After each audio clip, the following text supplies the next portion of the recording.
Cangga.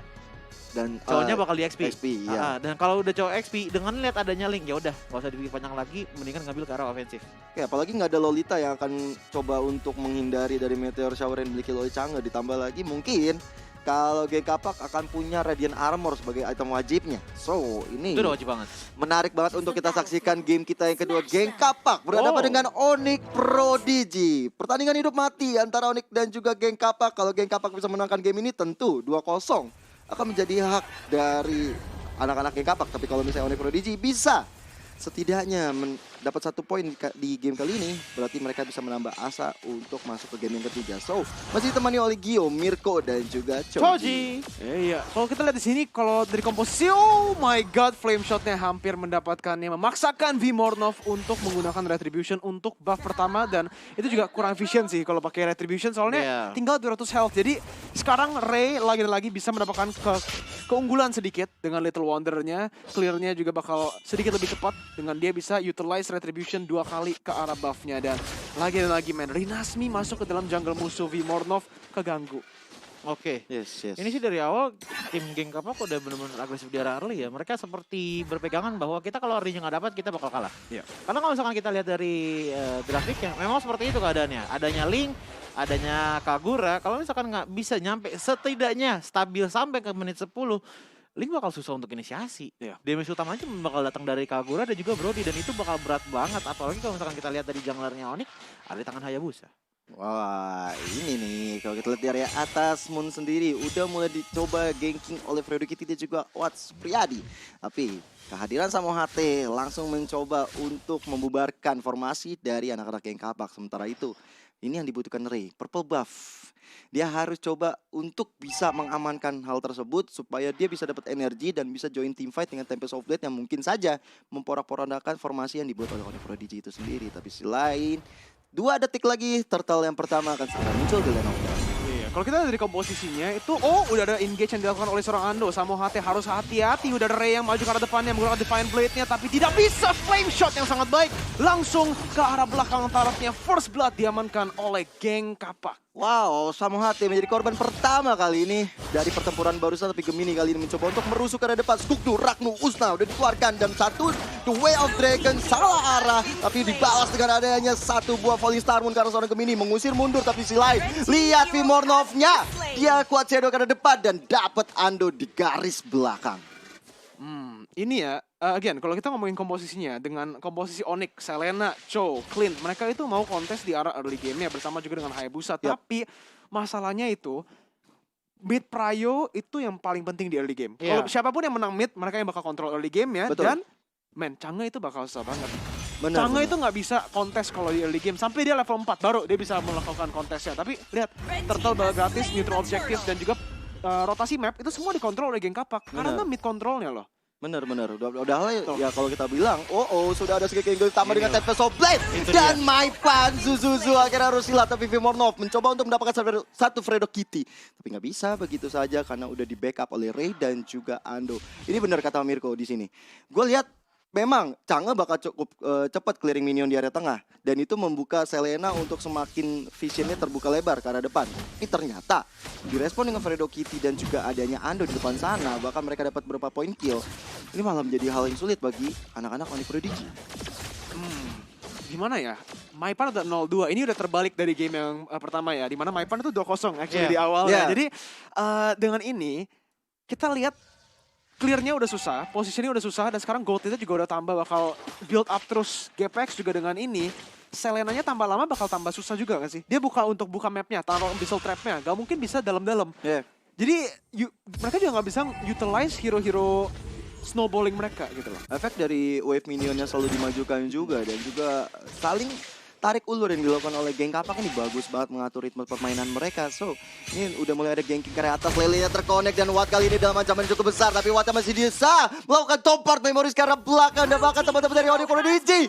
Lihat Samo HT-nya yang malah tumbang setelah melakukan inisiasi. Looking for more Rinasmi. The Way of Dragon-nya benar-benar connect. Tapi Tempest of Blade, tapi lihat dari Maipan dan tidak baik-baik saja. Hilang di tangan seorang Ray kali ini. Maipan 0-3-0. Ini beneran skor yang tidak baik lah ya untuk Maipan, apalagi dengan performance yang sangat baik di dalam game pertama.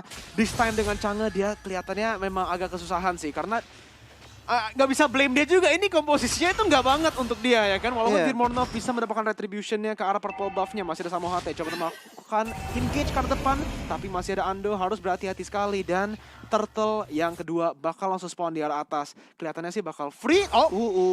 Ada Lele yang terkonek, tapi Ando masih bisa mundur ke arah belakang. Cukup ragu-ragu yang dilakukan oleh Gemini dan Samohate. Dia nggak mau terlalu gegabah. Mereka takutnya kalau misalnya ada backup dilakukan oleh anak-anak yang kapak. Dan ya kali ini Turtle yang kedua akan mulai dipok oleh Onyx Prodigy, tapi mulai ada Gemini yang melakukan struktur musnah. Dua of Dragon dikeluarkan, tapi satu kali tabur ke arah belakang. Dapat 2-3 orang. Bahkan Tempest of Blade yang mencoba untuk mengejarkan seorang Moon, dan Moon yang masih bisa flicker ke arah belakang. Tapi tidak ada korban jiwa. Malahan dari Vimornov yang tidak terlihat kamera hilang di peredaran. Untuk di game kali ini ya, teman-teman dari Onyx itu harus bisa numbangin Fredo Kucing terlebih dahulu. Fredo Kucing. Oh, Kucing. Ya benar. Kenapa Fredo Kucing dulu? Karena ini kucingnya di Chang'e loh. Chang'e bisa zoning, tapi selalu di lock on dengan Circling Eagle. Yang dimana kalau misalkan kena Circling Eagle, oke, memang ada knockback dan Meteor Shower pun tetap jalan. Nggak bisa kemana-mana, Samohate langsung ditumbangkan begitu saja. Dan iya sama, boleh dilanjutin nih Coki. Iya, tapi problemnya adalah di saat dia ditabrak dengan ada Circling Eagle ditambah lagi dengan Soul Bloom, shieldnya hilang. Dengan shieldnya hilang berarti nggak sederas dengan adanya shield dari Meteor Shower seorang Chang'e. So, Fredo Kucing memang harus ditumbangin terlebih dahulu, apalagi dengan adanya Link, otomatis pasti bakal banyak kesulitan dilakukan. Sudah ada tas-tas terlebih dahulu, kasih ke arah belakang.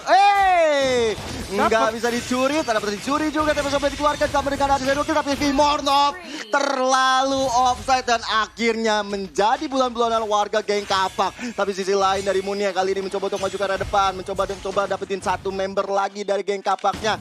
Ditukar kali ini satu purple buff, ditukar purple buff yang lain. Dan dengan tidak ada Vimornov tentunya ini akan lega banget bagi Ray dapetin hal tersebut. Yang menarik adalah Maipan ya dari tadi. Sebentar dulu, sudah ada Way of Dragon kali ini. Maipan yang berapa satu poin kill, satu Meteor Shower yang dikeluarkan. Teman-teman dari geng kapak terlalu offside di sana, terlalu kaget dengan gerakan dilakukan oleh Gemini. Back to Maipan. Memang dia dikejar-kejar tuh sama Fredo Kucing, Fredo Kitty. Tapi dia sayangnya dia pakai Purify di sini. Ketika ada Circling Eagle, dia nggak bisa mundur ke arah belakang dengan flicker. Jadi gak heran kalau misalnya 3 kali dia sampai kena takedown. Early game Chang'e yang udah susah, sampai level 4 ya baru dia bisa memiliki presence di dalam gamenya. Bersama juga dengan yang tadi, Battle Spell-nya. Iya, nggak ada flicker, dia menggunakan Purify untuk kabur dari sisinya. Tapi dia itu lebih butuh distance-nya ya daripada Purify.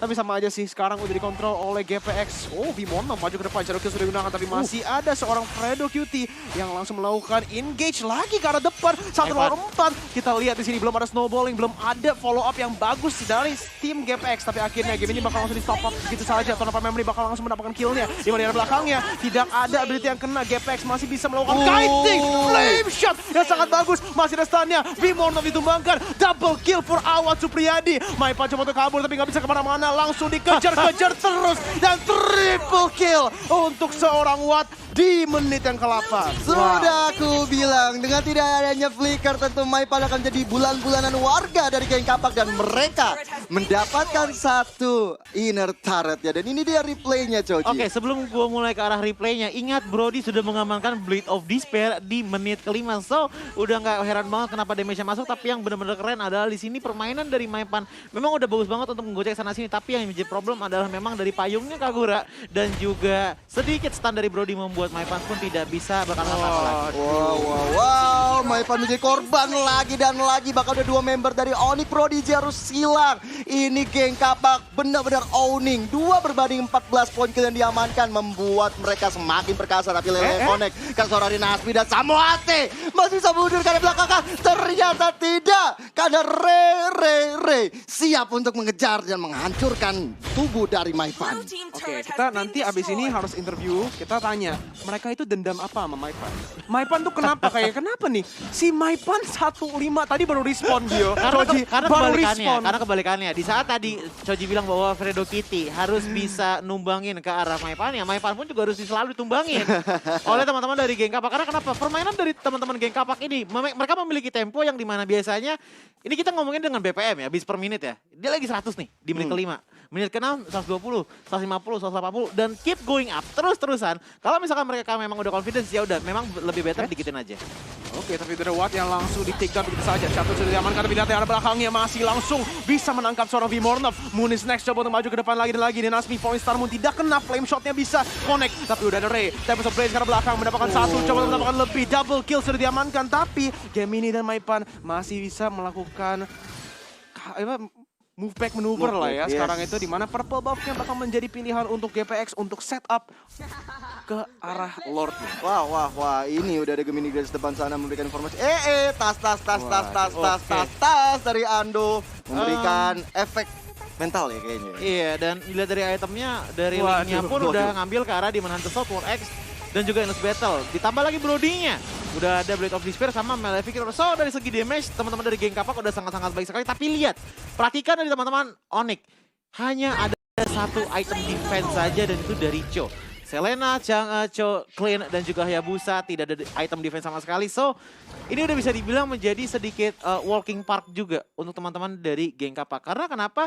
Confidence dari Geng Kapak ini bukanlah hawa nafsu seperti publik yang dimana kalau misalkan sudah leading ya udah main salah-salah cari kill aja yang penting dapat efek. Nah, permainan dari Geng Kapak ini bisa dibilang oke, kita sudah leading. Kalau misalkan memang ada chance untuk kita assault, kita majuin ke depan. Kalau misalkan memang tidak ada, kita cari yang lain. Kita cari objektif lain seperti tadi, di mana Lord-nya Lemon udah diambil. Lord yang biasa aja. Lord yang biasa Betul sekali, Lord yang udah berjalan ke area bawah, tapi Lord yang biasa ini bisa jadi luar biasa karena Onyx dalam Iya. keadaan yang tertekan. Betul. Sangat-sangat tertekan dari 10.000 poin gold lead juga. goalnya 10.000. Perbandingan ini cukup jauh dari teman-teman dari Onyx Prodigy mencoba untuk melakukan setup dulu di area bawah. Mereka langsung shadow kill dari seorang Vimornov-nya untuk clear minion, tapi terlalu offside. Bahkan satu poin Star Moon yang benar-benar open dan Vimornov akhirnya hilang walaupun Gemini melakukan Way of Dragon seorang Watt. Tapi lihat damage yang dihasilkan. Dua member dari Onyx Prodigy pun hilang. Satu inhibitor turret pun akhirnya dihancurkan. Geng Kapak kali ini begitu perkasanya. Walaupun Rainbow join the fight, tapi Moon udah sekarat batal. Satu flame shot hampir merupakan Moon di area belakangnya. Tapi si Ray dengan Tempest of Blade ditambah dengan base mengamankan game yang kedua 2-0 tanpa balas. Wow, Speechless sih. wow.